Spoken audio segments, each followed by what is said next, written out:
백대현 판사의 재판 진행도 궁금해하는 분들이 많았습니다. 그런데 이진관 판사만큼 지지를 보내주셔도 될 것 같습니다. 이번 윤석열 재판에서 법정에서 나온 증언의 핵심은 단순히 누가 외신 기자에게 무엇을 전했느냐가 아닙니다. 비상계엄 다음 날 윤석열이 대통령실 외신 대변인에게 직접 연락해 계엄을 행동으로 규정하는 취지의 설명을 외신에 퍼뜨리라고 했다는 취지의 증언이 나온 순간 문제의 본질은 외교 홍보의 기술이 아니라 권력이 현실을 어떻게 가공의 기록으로 남기려 했는지로 옮겨갑니다. 계엄이라는 행위는 그 자체로 국가의 헌정 질서를 뒤흔드는 극단적 수단입니다. 그런데 그 다음 날 가장 먼저 한 일이 무엇이었는지 그 우선순위가 드러났습니다. 국민에게 납득시키는 절차와 책임이 먼저가 아니라 신을 상대로 우리의 이야기는 이렇다라는 틀을 세우는 일이 먼저였다는 의심을 피하기 어렵습니다. 더욱이 그 설명이 논란이 된 이유는 단지 문장이 거칠어서가 아니라 당시 현장에서 벌어진 일들과 정합성이 맞지 않는 대목이 있었다는 점 때문입니다. 결국 권력은 계엄을 선포한 뒤에도 현실을 확인하고 책임지는 방향이 아니라 서사를 설계하고 배포하는 방향으로 움직였다는 인상을 남깁니다. 하태원 전 외신 대변인의 태도는 또 다른 층위를 보여줍니다. 하 전 대변인은 자신이 문서로 배포한 게 아니라 구두로 전달했고 통화 과정에서 윤석열이 말한 내용을 그대로 받아 적어 전달했으며 자신은 더하거나 뺀 게 없다고 했습니다. 그러면서도 계엄 선포 자체에 대해서는 적절하지 않았다고 생각한다고 밝혔습니다. 이 고백이 중요합니다. 개인의 판단으로는 부적절하다고 느꼈지만 직무윤리라는 이름 아래 전달을 멈추지 못했다는 뜻이기 때문입니다. 나는 조언자가 아니라 비서다라는 말은 겸손이 아니라 구조의 고백입니다. 대통령이 말하면 그 말이 사실인지 아닌지 판단하기 전에 전달하는 것이 역할이라고 믿게 만드는 구조. 그 구조가 바로 권력의 위험한 순간에 어떻게 작동하는지 보여줍니다. 외신 대변인은 권력의 입을 대신하는 자리입니다. 그런데 그 입이 사실을 따지는 장치가 아니라 권력이 만든 설명을 신속히 확산시키는 관으로 기능한다면 그 순간 공보는 국정 운영의 도구가 아니라 책임 회피의 도구가 됩니다. 계엄이든 그 이후든 국가가 국민과 세계 앞에 서는 방식은 결국 기록으로 남고 기록은 훗날 법정에서 다시 검증됩니다. 지금 그 검증이 시작된 것입니다. 윤석열이 법정에서 대변인은 조직의 입장을 전달하는 것이고 사실은 기자들이 취재하는 것이라고 말한 대목은 그 자체로 공보에 대한 위험한 관념을 노출합니다. 조직의 입장을 전달하는 것과 사실을 흐리는 것은 다릅니다. 사실은 기자가 취재해서 밝혀야 한다는 말은 정보가 사실을 말할 의무가 없다는 뜻처럼 들리기 쉽습니다. 특히 계엄처럼 국가 권력이 국민의 기본권을 직접 껴놓는 순간에는 기자들이 알아서 취재하라는 식의 태도가 허용될 수 없습니다. 그건 민주주의의 기본을 뒤집습니다. 공권력은 정보를 독점한 쪽입니다. 군과 경찰과 행정조직을 움직인 쪽입니다.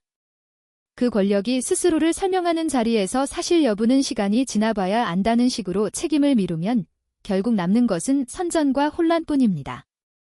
사실을 명확히 밝히는 것을 회피하고 국익이라는 말로 덮는 순간 국익은 명분이 되고 진실은 비용이 됩니다.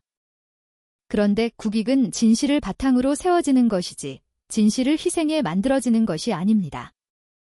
이 대목에서 허위 공보라는 표현을 두고 벌어지는 말싸움은 중요하지 않습니다. 중요한 건 권력이 무엇을 의도했는지, 그리고 그 의도가 어떤 방식으로 시행됐는지입니다. 대통령이 외신 대변인에게 직접 전화했고, 신 대변인은 초안을 만들었고, 다시 대통령 확인을 받고, 신 기자들에게 전달했다는 증언이 나왔습니다. 이것은 우발적 전달이 아니라 절차를 갖춘 전달입니다. 책임의 사슬이 존재한다는 뜻입니다. 더구나 외신 대변인이 스스로 황망했다 공직자로서 무엇을 할 수 있는지 고민했다라고 말한 지점은 내부에서도 이 사안이 단순한 홍보 업무가 아니라 비정상 상황이라는 인식이 있었다는 의미로 읽힙니다. 그럼에도 진행됐다면 이건 개인의 일탈이 아니라 위에서 아래로 내려온 명령체계의 산물입니다. 유창호 전 외교부 부대변인의 증언 역시 같은 구조를 반복합니다. 자료가 내려오면 어느 정도 검증된 자료를 대고 동의 못한다고 전달하지 않는 건 제 역할이 아니다라는 취지의 말은 관료제가 스스로 진실의 방파제가 아니라 전달의 관로로 자신을 규정하고 있다는 뜻입니다. 이런 체계에서 가장 무서운 것은 악의만이 아닙니다. 무책임한 수능입니다. 나는 판단할 위치가 아니다라는 말이 반복될수록 권력은 더욱 편해집니다. 판단하지 않는 전달이 쌓이면 책임은 증발합니다. 그리고 그 증발한 책임의 빈자리는 국민이 감당합니다. 법정에서 특검이 불리한 증언을 하려는 증인을 괴롭히려는 의도, 소송 지원 가능성을 언급하며 반발한 장면도 같은 선에서 봐야 합니다. 계엄 당시 국회로 들어가 끌어내라는 지시를 받았다는 증언, 총을 쏴서라도 문을 부수고 들어가라는 취지의 언급이 있었다는 증언을 다시 세우겠다는 요구는 겉으로는 방어권 행사처럼 보일 수 있습니다. 그러나 이미 여러 차례 확인된 증언을 다시 반복해 흔들어 놓는 방식이 재판을 길게 끌고 여론을 지치게 만드는 기능을 해왔다는 점에서 특검이 제기한 문제의식은 가볍지 않습니다. 특히 구속기간 안에 선고가 이뤄져야 한다는 말이 나오는 상황에서 재판의 속도와 집중력은 단지 편의의 문제가 아니라 정의의 성패를 가릅니다. 시간이 길어질수록 기억은 흐려지고 책임은 희미해지고 관심은 다른 곳으로 이동합니다. 그 틈에서 권력은 다시 숨습니다. 그래서 법정의 진행 방식 자체가 정치의 전장이 되는 것입니다. 박상후 전 국토교통부 장관의 증언은 계엄의 절차적 정당성이 어떤 방식으로 무너졌는지에 대한 또 하나의 단서입니다. 연락을 받고 대통령실로 갔지만 국무회의가 이미 끝났고 계엄 선포 이유를 듣지 못했으며 의견을 밝힐 기회도 없었다는 취지의 진술은 계엄이 헌법이 정한 심의와 수기의 껍데기만 빌리고 실질은 배제됐을 가능성을 강하게 시사합니다. 윤석열 측이 국무회의는 정책 결정을 보좌하는 심의기구라는 점을 강조하며 몇몇 불참만으로 무효가 되지 않는다고 몰아간 것도 결국 쟁점을 절차가 있었느냐에서 형식상 모였으니 됐지 않느냐로 바꾸려는 시도로 보입니다. 그런데 심의기구라는 말은 면제부가 아닙니다. 심의는 내용을 뜻합니다. 의견을 듣지 않았고 이유를 설명하지 않았고 토론이 없었다면 그것은 심의기구의 기능을 한 것이 아니라 심의기구를 장식물로 쓴 것입니다.